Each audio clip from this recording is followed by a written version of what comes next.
시청자 여러분 안녕하십니까? TJB 8시 뉴스 시작합니다. 하나이글스가 33년 만에 12연승을 달리며 무서운 기세로 고공행진을 할 때만 해도 올해는 뭔가 일을 낼 것만 같았습니다. 그러나 그 뒤 치러진 9경기에서 2승 7패로 곤두박질 치면서 단독 1위였던 팀 성적이 이제는 3위로 뚝 떨어졌습니다. 경기당 평균 3점도 뽑아내지 못하는 빈약한 타선이 가장 큰 문제로 꼽히는데요. 오늘부터 이어지는 롯데, LG 등 강팀들과의 맞대결이 그야말로 올 시즌 가장 큰 승부처인데 과연 이 고비를 잘 넘겨서 다시 독수리 군단이 날아오를지 홈팬들은 예의주시하고 있습니다. 김철진 기자입니다. 울산에서 열린 하나와 NC의 주중 3연전 마지막 경기. 양팀이 1승 1패로 한 경기씩 나눠 가진 가운데 하나는 에이스 폰세를 내세우며 승부를 걸었지만 결국 4대3 패배를 당하며 시리즈를 NC에 내줬습니다. 결정적 순간 나온 실책성 플레이와 5안타에 그친 타선의 부진이 아쉬움으로 남았습니다. 떨어지는 공에 스윙 삼진 아웃. 경기 종료. 4대3 NC 다이노스가 승리를 거두면서 울산에서 2연속 위닝 시리즈를 만들어냅니다. 12연승과 함께 리그 단독 1위를 질주했던 한화이글스가 최근 9경기에서 2승 7패로 주춤하며 순위도 LG와 롯데에 밀려 3위로 추락했습니다. 가장 큰 문제는 타선의 침묵입니다. 최근 9경기 리그 타자들의 타율 순위에서 상위 30위권 안에 든 한화 타자는 전무하고 2할 8푼 1리를 기록한 최은성만이 전체 39위에 올라 있습니다.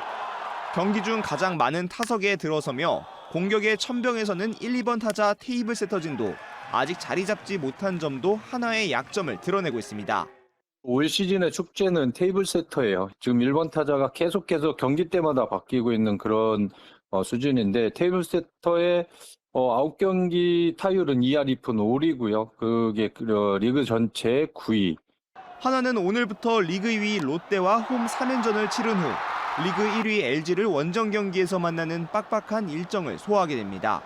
4위부터 7위 팀 간의 경기차가 한 경기에 불과할 만큼 중위권 싸움이 치열하기 때문에 더 이상 순위 싸움에서 떨어질 경우 자칫 가을 야구도 위험할 수 있습니다. 과연 한화가 상위권 팀들과의 맞대결에서 분위기 반등에 나설 수 있을지 주목됩니다. TJB 김철진입니다.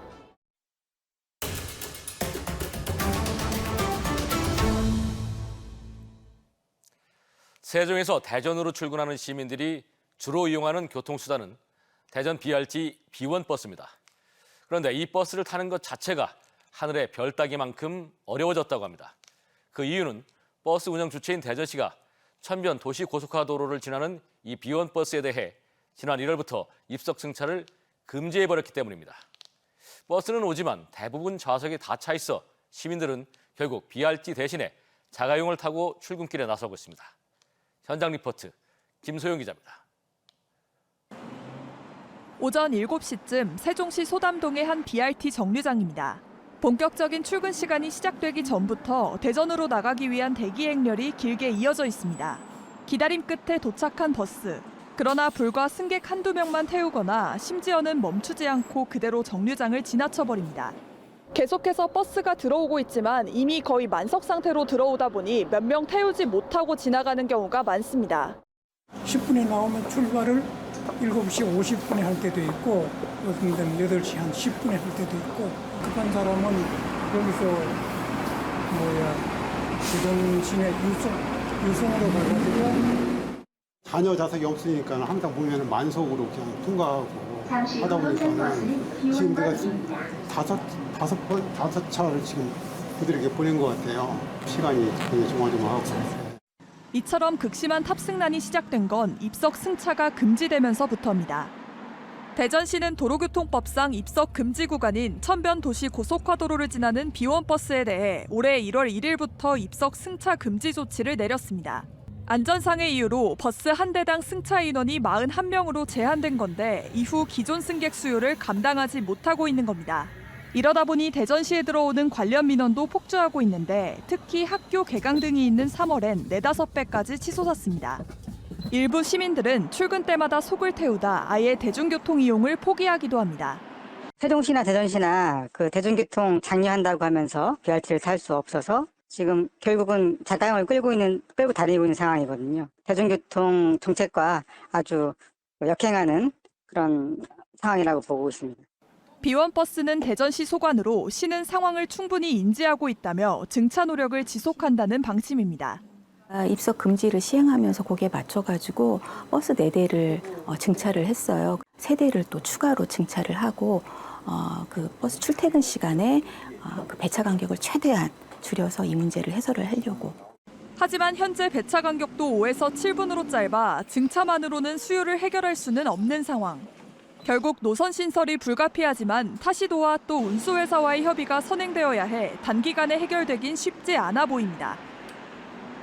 시민들의 이동 편의를 위한 교통수단이 되려 시민 발을 묶는 일이 없도록 진정한 시민의 발로 거듭날 수 있길 기대해봅니다. TJB 현장 리포트 김소영입니다. 지난달 성심당 인기 메뉴 딸기 시루에서 곰팡이가 발견됐다는 민원과 관련해 위법사항이 없다는 결과가 나왔습니다. 대전시 중구청 위생관리팀은 지난달 23일 관련 민원을 접수하고 현장 조사 등을 진행한 결과 위법사항이 발견되지 않아 행정처분 등의 별도 조치는 하지 않았다고 밝혔습니다. 다만 날씨가 더워지는 만큼 성심당 측에 온도관리에 각별히 주의할 것을 권고했고 이후 냉장 시스템을 추가 설치해 운영하는 등 보완된 부분을 확인했다고 밝혔습니다. 최근 유명인이나 기관 등을 사칭한 이른바 노쇼 사기가 잇따르는 가운데 세종에서도 소방서 사칭 사건이 발생했습니다. 세종 남부소방서에 따르면 지난 19일 세종시 한솔동의 한 음식점에 소방기관 명의로 27만 원 상당의 도시락 주문이 들어왔고 주문자는 나타나지 않았습니다. 이 과정에서 소방기관의 공식 문서를 위장한 물품 지급 결제 확약서가 이용됐고 세종 남부소방서는 해당 주문자가 소방기관 소속 직원이 아닌 것으로 확인하고 경찰서에 업무방해죄로 고소장을 접수할 예정입니다. 지난 봄 전국은 물론 대전 도심에서도 땅꺼짐 현상이 잇따라 발생해서 불안감이 커지고 있습니다. 대전시가 이 같은 지하 안전 사각지대를 없애기 위해서 정밀 탐사와 정비 작업에 나섰습니다. 지하를 들여다보는 기술로 사고를 미리 막겠다는 계획입니다. 전유진 기자입니다. 레이더가 달린 차량이 도로 위를 주행하자 모니터에 도로의 노면부터 횡단면과 종단면까지 지하의 모습이 그려집니다. 송신 안테나에서 고주파 전자기파를 보내고 반사되어 돌아오는 신호로 땅꺼짐 위험 요소를 조기에 차단하는 지표 투과 레이더 GPR 탐사 기술입니다. GPR 탐사 1차 조사가 완료하게 되면 공동의 크기 및 위치를 저희가 확인할 수 있습니다. 그런 부분을 저희가 2차 상세 조사를 통하여 성공을 한 후에 되메우기 작업을 진행하고 있습니다. 지난 4월 말 대전 서구 정림동에서 깊이 1.5m의 거대한 구멍이 생기고 같은 날 저녁에도 가수원동 골목길에서 땅꺼짐 현상이 발생했습니다. 여기서 이런 일이 있다니까 불안하죠. 물론 걸어 다닐 때도 무슨 일이 생길지도 모르는 일이고. 실제로 지난 5년간 대전에서 발생한 집안 치마 32건 가운데 91%는 노후 하수관이 원인인 것으로 나타났습니다. 잇따른 땅꺼짐으로 시민들의 불안이 높아지자 대전시가 오는 12월까지 GPR 탐사를 통해 하수관 578km와 대형 지하차도 28km 구간의 빈 공간을 찾아내는 선제 대응에 나섰습니다. 추경 예산 2억 원을 확보해 인명피해 우려 지역은 수시 점검하고 대규모 굴착 공사에는 GPR 탐사를 의무화했습니다. 선제적으로 대규모 굴착 공사 등 위험 지역에 대해서 수시 GPR 탐사를 실시하여 집안 치마의 위험이 있는지 파악할 예정이며 수시 GPR 탐사 비용은 매년 확보하여서 장기적으로는 내년부터 2,043억 원을 투입해 노후 상하수관로 298km를 전면 정비하며 집안 치마의 근본 원인을 제거한다는 방침입니다. 또 시민의 제보가 초기 대응에 중요한 만큼 도로 꺼짐 등 이상 징후를 발견하면 즉시 시청이나 구청에 신고해 줄 것도 당부했습니다. TJB 전유진입니다. 아산시는 자금 조달에 어려움을 겪고 있는 지역 영세 소상공인들을 위해 농협과 하나은행, 충남신보 등과 2025 소상공인 특례보증 업무 협약을 체결했습니다.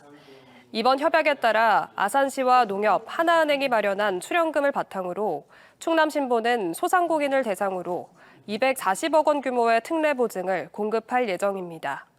지원 대상은 아산시에 사업장을 둔 소상공인으로 업체당 최대 5천만 원의 보증이 가능하며 시중 금융권 대비 낮은 금리와 최대 7년 상환, 원리금 균등 분할 등 다양한 지원이 이뤄질 예정입니다.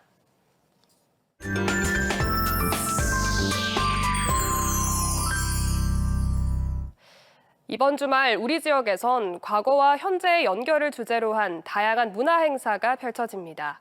전통을 현대적으로 재해석한 전시부터 시대를 아우르는 음악 공연, 그리고 사회적 메시지를 담은 연극과 흥미로운 뮤지컬까지 아트앤컬처 조혜원 기자가 소개합니다. 다채로운 색깔로 표현한 산과 바다, 하늘이 어딘지 모르게 이색적이지만 균형 있는 구도가 안정감을 줍니다. 자욱하게 낀 안개 속에 보일락말락하는 장가계의 모습에선 평면이지만 입체감이 느껴집니다. 돌로 이루어진 작품들이 상당히 무수히 수만 개의 작품들이 있어요. 그 사이사이를 안개가 자욱히 껴가지고 보일락말락 하면서 이런 그림 조형성이 아주 많이 나타나는 그러한 그 자연의 장가계가 아닌가.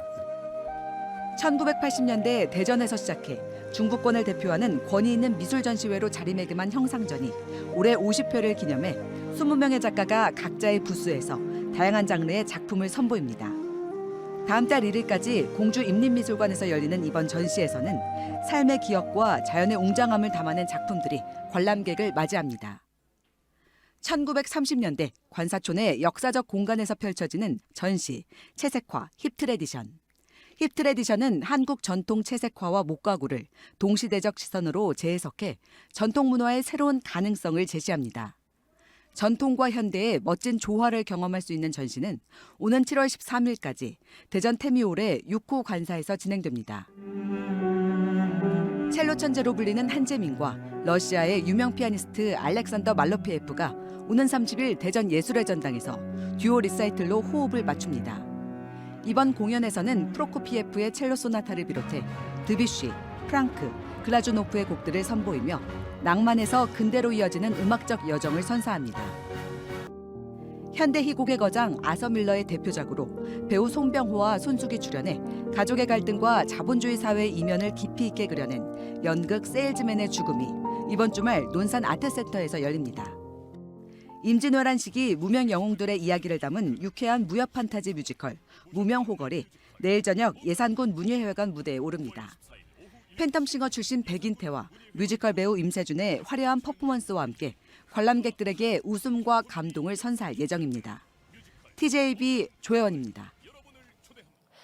오늘 오전 6시 9분쯤 서산시 고북면의 한 농로에서 80대 A씨가 숨진 채 발견됐습니다.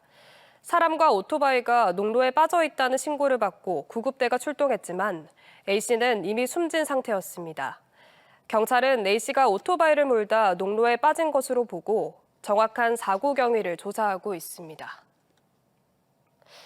천연기념물 황조롱이가 당진 현대제철소의 한 군의 설비 30m 위에서 둥지를 틀고 5마리의 새끼를 부화했습니다.